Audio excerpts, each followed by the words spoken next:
In this video, I'm going to show you how you can have multiple accounts on Monopoly Go on both iPhone and Android. So for iPhone, you want to exit out of the app, and there's no option like Android, so you just gotta delete the app altogether. So remove the app, delete it like so. And after that, we just gotta reinstall it from the Monopoly or from the Play Store. So just reinstall the Monopoly Go application.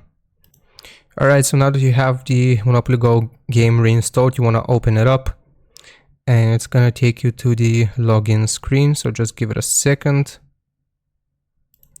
So right here you have to click on I agree, and then you have to, you can log in with either a Facebook account. So if you want to have multiple accounts, you want to log in with a Facebook account or with an Apple account. So I'm going to show you for Facebook. So it's going to load up Facebook, and right here, if you have multiple Facebook accounts, you can just sign out of the Facebook account and log into another Facebook account, and then it's going to create a new Monopoly Go account. So if I just click on continue right here, as you can see, I can choose whether I want a new account or my old account. So that's one way of having multiple accounts. Now I'm going to show you for Android.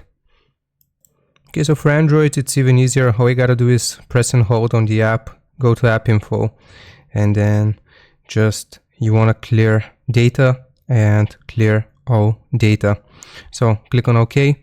It's gonna completely reset your application. So now if we try to open it, it's gonna look like this again. You wanna click on agree, then play with friends, confirm, and then it will just ask you to log in with a Facebook account. So again, you got to repeat the same thing, and as you can see, it tells me, or it asks me whether I want this account or my main account. So I'm going to choose my main account, and then you can load your info, and then it's going to load up and it's gonna work. So hope this helps. Don't forget to like and sub, and I'll see you next time.